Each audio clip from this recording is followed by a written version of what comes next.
देश की प्रॉब्लम्स के लिए नेहरू जी और विदेश में प्रॉब्लम्स बढ़ाने के लिए जिम्मेदार राहुल गांधी अमेरिका गए थे और सैर तफरी करना चाहिए था जैसे गुलमर्ग में की थी। स्कीइंग की बर्फ से खेले थे। मोदी जी के धारा 370 हटाने का पूरा लुत्फ उठाया, लेकिन अमेरिका में बोल बच्चन से बाज नहीं आए।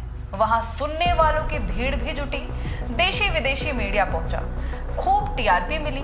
अब बीजेपी नाराज, पीएम मोदी जी नाराज, अभी कुछ बोल नहीं रहे हैं मोदी जी, लेकिन जब जब नाराज होते हैं अक्सर चुप से हो जाते हैं। जब बोलेंगे तो कांग्रेस तिलमिला जाएगी। नमस्कार, मेरा नाम अनुभव है और आप देख रहे हैं newsviews.in।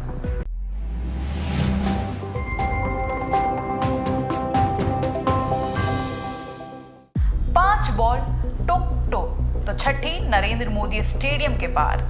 यही तो प्रॉब्लम है। सब अच्छा खासा चल रहा था, महंगाई बेरोजगारी का मुद्दा उठ रहा था, लेकिन राहुल गांधी ने नैरेटिव ही बदल दिया।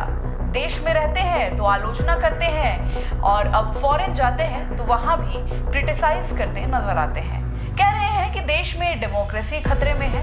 विदेशी धरती पर राहुल गांधी ने भारत की कमियां गिनाई और चीन की तारीफ करते हुए नजर आए। साथ में ये भी कहा कि अब वो पप्पू नहीं है, लेकिन ये बात कहने के साथ साथ ऐसा बयान भी दे रहे हैं। राहुल गांधी का कहना है कि चुनाव के नतीजे के कुछ मिनट के अंदर ही लोगों के मन से बीजेपी और भारत के प्रधानमंत्री नरेंद्र मोदी का डर समाप्त हो गया।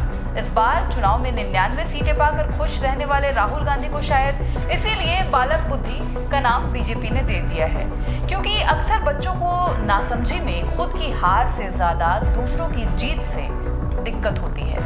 इससे पहले भी राहुल गांधी कह चुके हैं कि बीजेपी आरएसएस ने सब इंस्टीट्यूशंस पर अपना कब्जा जमा लिया है। इस बात पर बीजेपी की टेंशन बढ़ गई है। बीजेपी पूछ रही है कि कहां कब्जा कर लिया, किसने कब्जा कर लिया, बता दो भैया, मजाल है कोई कुछ बोल जाए। बस फिर क्या था, जुबानी जंग शुरू हो गई। बीजेपी ने भी जमकर हमला बोल दिया, देश का अपमान कर रहे हैं कह दिया। केंद्रीय मंत्री गिरिराज सिंह ने तो देशद्रोही बता दिया राहुल गांधी को। लाइक्स हो डिसलाइक्स हो कुछ भी हो, बस वायरल हो जाए। राहुल गांधी का बयान अंग्रेजी में था, लेकिन वायरल बीजेपी ने कर दिया। असल में क्या कहा था राहुल गांधी ने वो कम ही लोगों को पता चल गया होगा, लेकिन कौवा कान ले गया बीजेपी वाला इस मुद्दे पर कांग्रेस को टांग ले गया। समझने वाली बात यह है कि मंदी महामारी के बाद भी हम अच्छे दिनों की ओर बढ़ रहे थे और बढ़ रहे हैं आज, निरंतर प्रधानमंत्री नरेंद्र मोदी के प्रयास के बाद। लेकिन कांग्रेस को देश का विकास कतई गले नहीं उतरता।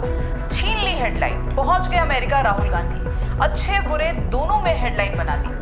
नाम ना सही बदनाम ही सही, शोहरत तो बढ़ी, लेकिन कौन समझाए कांग्रेस को। इन दिनों दुनिया में इंडिया मतलब मोदी जी ही माना जाता है। कुल मिलाकर बीजेपी का विरोध कर रहे राहुल गांधी को इंटरनेशनल मीडिया में खूब सुर्खियां मिली। पहले भी जब रूस यूक्रेन वॉर को लेकर हार्ड सवाल पूछा गया तो मोदी जी की विदेश नीति की वजह से राहुल गांधी को राहत भी मिली है। इस मामले में राहुल जी को कहना पड़ा था कि मोदी सरकार के साथ है वो, बावजूद इसके बीजेपी राज को नफरत का बाजार बताते हैं, अपनी दुकान को मोहब्बत की दुकान बताते हैं। बहरहाल हकीकत ये है कि किसी के भी खिलाफ नफरत फैलाना अच्छी बात नहीं है। आग से कभी बुझती भी नहीं आग है। इतना भी बेपर्दा ना कर सियासत को, इतनी भी दुकानदारी ठीक नहीं है। कैसा लगा आपको हमारा ये वीडियो, कमेंट सेक्शन में जरूर बताएं। साथ ही चैनल को लाइक शेयर और सब्सक्राइब करना बिल्कुल ना भूलें।